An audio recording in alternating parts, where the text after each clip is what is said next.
एक फार्मासिस्ट के तौर पर एक स्थिर, अच्छी सरकारी नौकरी, ये सपना कई लोगों का होता है। और अगर ये सपना है, तो चंडीगढ़ सचमुच में अवसरों का एक खजाना हो सकता है। तो चलिए, आज हम चंडीगढ़ में एक सरकारी फार्मासिस्ट बनने के इस पूरे कोड को क्रैक करते हैं और इसकी पूरी प्रक्रिया को समझते हैं स्टेप बाय स्टेप। हाँ, तो सवाल यही है, एक बड़े सुंदर शहर में एक स्टेबल और रिवॉर्डिंग सरकारी फार्मासिस्ट करियर, क्या इसकी तलाश है? अगर जवाब हाँ है, तो ये जानकारी बिल्कुल सही जगह पर है। इस गाइड में हम चंडीगढ़ में एक सफल सरकारी फार्मासिस्ट करियर बनाने का पूरा रोड मैप देखने वाले हैं। तो हमारा सफर कैसा रहेगा? सबसे पहले हम देखेंगे कि चंडीगढ़ में सरकारी फार्मा नौकरियां हैं कौन-कौन सी। फिर कॉन्ट्रैक्ट और परमानेंट जॉब्स में क्या फर्क है, इसे समझेंगे। उसके बाद बात होगी जरूरी एलिजिबिलिटी क्राइटेरिया की। फिर देखेंगे कि भर्ती की प्रक्रिया, मतलब पूरा हायरिंग प्रोसेस कैसा होता है। और आखिर में सबसे इंपॉर्टेंट, अप्लाई करने का सही तरीका क्या है। चलिए शुरू करते हैं पहले पड़ाव से, चंडीगढ़ की सरकारी फार्मा नौकरियां।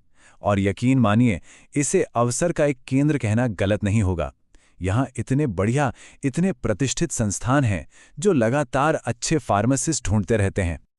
जरा इस लिस्ट पर नजर डालिए। यहाँ मौकों की कोई कमी नहीं है और वैरायटी भी बहुत है। एक तरफ सेंट्रल गवर्नमेंट की CGHS है, जहां हाल ही में 14 पोस्ट थीं। फिर नेशनल हेल्थ मिशन यानी NHM है, और फिर PGI चंडीगढ़, जो कि एक बहुत ही प्रतिष्ठित मेडिकल इंस्टीट्यूट है। इतना ही नहीं, HLL लाइफ केयर जैसी सेंट्रल पब्लिक सेक्टर एंटरप्राइज और ESIC या GMCH जैसे सरकारी अस्पताल भी हैं। मतलब हर तरह के संस्थानों में नियमित तौर पर भर्तियां निकलती रहती हैं। ठीक है, तो मौके तो बहुत हैं, लेकिन अब आते हैं एक बहुत ही जरूरी सवाल पर। जॉब कॉन्ट्रैक्ट वाली है या परमानेंट? ये समझना बहुत जरूरी है, क्योंकि ये फैसला सिर्फ सैलरी पर नहीं, बल्कि जॉब सिक्योरिटी और पूरे करियर के रास्ते पर सीधा असर डालता है। देखिए, दोनों में जमीन आसमान का फर्क है। जो परमानेंट रोल्स हैं, जैसे कि PGI या CGHS में, वहाँ सैलरी एक प्रॉपर पे मैट्रिक्स के हिसाब से मिलती है, जैसे लेवल 5।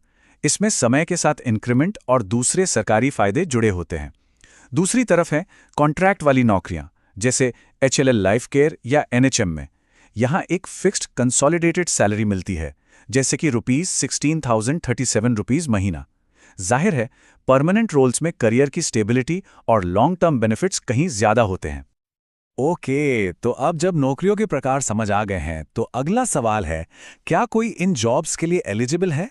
चलिए एक चेकलिस्ट तैयार करते हैं और देखते हैं कि अप्लाई करने के लिए क्या-क्या होना जरूरी है। चेकलिस्ट में सबसे पहली और सबसे जरूरी चीज वो है एजुकेशनल क्वालिफिकेशन। इन नौकरियों के लिए एंट्री टिकट है फार्मेसी में डिप्लोमा यानी D.Pharm, या फिर बैचलर डिग्री यानी B.Pharm या PharmD। ये तो मतलब नॉन नेगोशिएबल है, ये तो होना ही चाहिए। और दूसरी सबसे जरूरी चीज, सिर्फ डिग्री या डिप्लोमा काफी नहीं है। फार्मेसी एक्ट 1948 के तहत एक रजिस्टर्ड फार्मासिस्ट होना भी उतना ही जरूरी है। ये कोई ऑप्शन नहीं, बल्कि एक कानूनी शर्त है। इसके बिना अप्लाई करने का तो सवाल ही नहीं उठता। अब बात करते हैं एक्सपीरियंस की। यहाँ कहानी थोड़ी अलग अलग है। अच्छी खबर यह है कि HLL लाइफ केयर में असिस्टेंट फार्मासिस्ट जैसी पोस्ट के लिए फ्रेशर्स का भी स्वागत है, लेकिन वहीं HLL में ही ग्रेड 4 से ग्रेड 1 के फार्मासिस्ट के लिए 2 से 8 साल तक का एक्सपीरियंस चाहिए। PGI जैसी जगहें एक्सपीरियंस को प्राथमिकता देती हैं। और एक दिलचस्प बात, कुछ NHM भर्तियों में तो कोविड-19 में काम करने के एक्सपीरियंस को एक्स्ट्रा वेटेज भी दिया गया है। उम्र, जी हाँ, ये भी एक बहुत बड़ा फैक्टर है। और हर ऑर्गेनाइजेशन के अपने नियम हैं। जैसे CGHS के लिए अप्लाई करना है तो मैक्सिमम एज लिमिट 27 साल है। PGI के लिए ये 30 साल है और HHL लाइफ केयर में 37 साल तक के उम्मीदवार अप्लाई कर सकते हैं। तो अप्लाई करने से पहले ये चेक करना बहुत जरूरी है। तो मान लीजिए कोई एलिजिबल है, क्वालिफिकेशन, रजिस्ट्रेशन, एक्सपीरियंस, एज सब कुछ ठीक है। तो अब क्या? अब शुरू होती है असली चुनौती, भर्ती की प्रक्रिया। चलिए इस सिलेक्शन प्रोसेस के हर पड़ाव को बारीकी से समझते हैं। ज्यादातर सरकारी बॉडीज का एक सेट पैटर्न होता है, एक तरह का सिलेक्शन फनल। सबसे पहले होता है ऑनलाइन एप्लीकेशन, जहां सारे डॉक्यूमेंट्स जमा करने होते हैं। जो लोग यहां शॉर्टलिस्ट होते हैं, उन्हें बुलाया जाता है एक लिखित परीक्षा के लिए, जो अक्सर कंप्यूटर बेस्ड टेस्ट होता है। और जो इस परीक्षा को भी पार कर लेते हैं, वो पहुंचते हैं फाइनल स्टेज पर, यानी इंटरव्यू और डॉक्यूमेंट वेरिफिकेशन। इन तीनों स्टेप्स में से सबसे बड़ा और सबसे अहम पड़ाव है लिखित परीक्षा। सारा खेल यहीं पर है।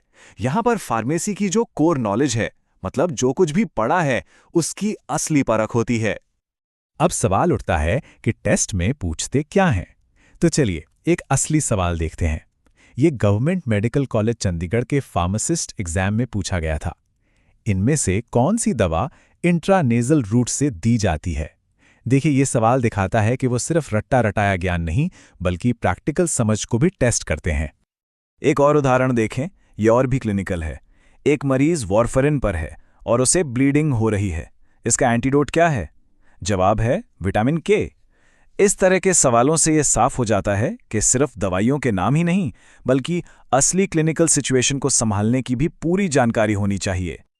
चलिए, अब तक हमने मौके देख लिए, एलिजिबिलिटी समझ ली और सिलेक्शन प्रोसेस को भी जान लिया।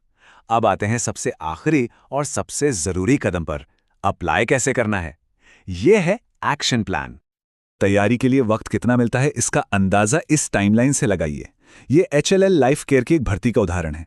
21 अगस्त को एप्लीकेशन शुरू हुई, 4 सितंबर को बंद हो गई, 16 सितंबर को लिखित परीक्षा हुई और 19 सितंबर को ऑनलाइन इंटरव्यू भी हो गया। मतलब 1 महीने से भी कम में पूरा प्रोसेस। इससे ये पता चलता है कि हर चीज के लिए पहले से तैयार रहना कितना जरूरी है। और तैयारी का मतलब है अपने सारे दस्तावेज बिल्कुल रेडी रखना। ये एक चेकलिस्ट है जिसे हमेशा ध्यान में रखना चाहिए। अपडेटेड CV, 10वीं 12वीं से लेकर D फार्म या B फार्म तक के सारे सर्टिफिकेट्स, फार्मेसी काउंसिल का रजिस्ट्रेशन सर्टिफिकेट, एक्सपीरियंस लेटर्स, आधार कार्ड जैसा कोई ID प्रूफ और बाकी सब कुछ। मतलब अपनी पूरी फाइल पहले से तैयार रखें। तो अब जब रोल्स, रिक्वायरमेंट्स और प्रोसेस सब कुछ बिल्कुल साफ है, तो सवाल वही है, इस करियर के रास्ते पर अगला कदम क्या है? सारी जानकारी अब सामने है। अब जरूरत है उस जानकारी को एक्शन में बदलने की और अपने करियर को एक नई दिशा देने की। ये सपना हकीकत बन सकता है, बस पहला कदम उठाने की देर है।